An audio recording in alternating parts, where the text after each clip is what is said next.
Hi everyone, welcome back. We're here with another fun-filled day of science, and I'm so excited for you to be here with us today.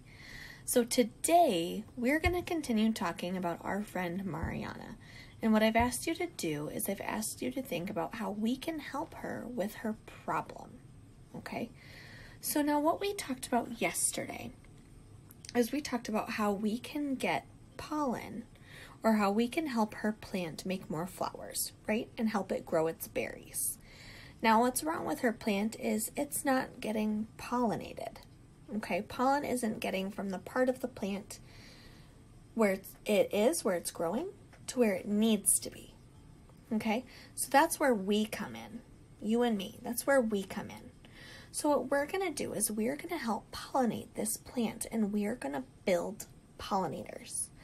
Now, it can be super easy to do, and you can use things you have at home, okay? I'm going to use things I have here in the science room, but they could also be as easy as things you have in your home also. Now, before you go grab things, you should have an adult help you, or an older sibling help you, and make sure that you can use these things, okay? Don't just go grab items, all right? So I have here in this plastic bag, I have some baking soda. Now, your box at home might look different, but I have some baking soda, and it's a fine white powder. And adults use this to do a lot of baking, okay? It goes in a lot of different recipes. So what I'm going to do is I'm going to open it up. Sorry, I'm going to set you down here. And I'm going to take out 1 spoonful of baking soda. Now, I just have a regular tablespoon that you use to eat with. And I'm going to take out a spoonful of baking soda. I'm going to try to. And now that I've done that, see, it's not even a full spoonful. But I've taken out some baking soda. And now, I've also drawn some flowers on this piece of paper. And just like I've done like I did in your classroom, I'm going to put some baking soda on 1 flower. Not my full spoonful, just a few sprinkles. I'm going to see if I can flip my camera here so it's a little easier. So see how I put some sprinkles of baking soda on the flower? I'm going to spread it out a little bit. But also notice how as I spread it out, some sticks to my hand, to my finger. That's what happens with pollen. It gets stuck to your finger. It sticks to things, even if you don't want it to. That's just how it is. That's how pollen works. So you're going to need something to act as your pollen. You could use baking soda, flour, maybe some sugar, but the sugar might be too heavy. So maybe some salt, or if you happen to have any cornmeal like I used in your classroom the first time. Okay, but baking soda, baking powder, or flour might be your best guesses. So then I'm going to take something soft and squishy, like a pom-pom. Now, if you have something like a hair tie, or maybe a sock, or something like that, even a piece of fabric might work. Or you know what? Your finger works too. Remember how well it stuck to my finger? It picks it up. And then you can take it over here and rub your fingers together. And then some of that pollen gets on my paper. It's just harder to notice.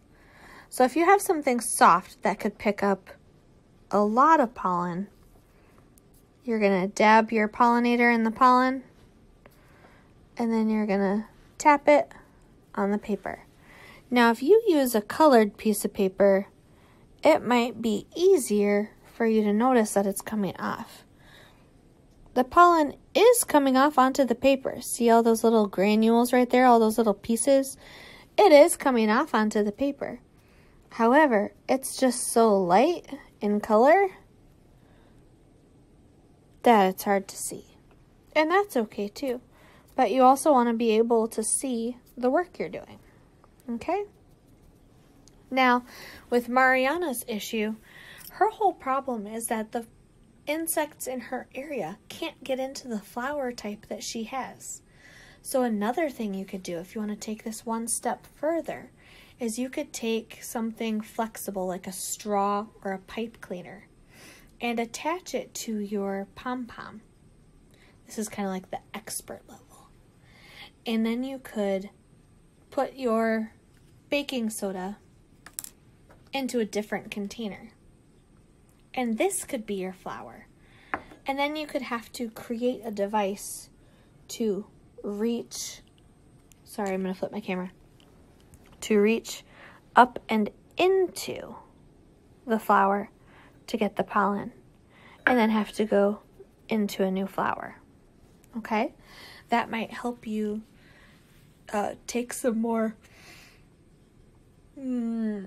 take away another idea, or a better idea, I guess, of what the bees and insects that come and visit flowers to get the pollen have to be able to do and go through in order to get their food. Okay? So give that a try today. Try to develop your own pollinators. And if you can, try to make a flower also. Develop your own flower and see if you can challenge yourself to pull some pollen out of a flower also. Okay? I hope you guys have a great day, and I will see you later. Goodbye, everyone.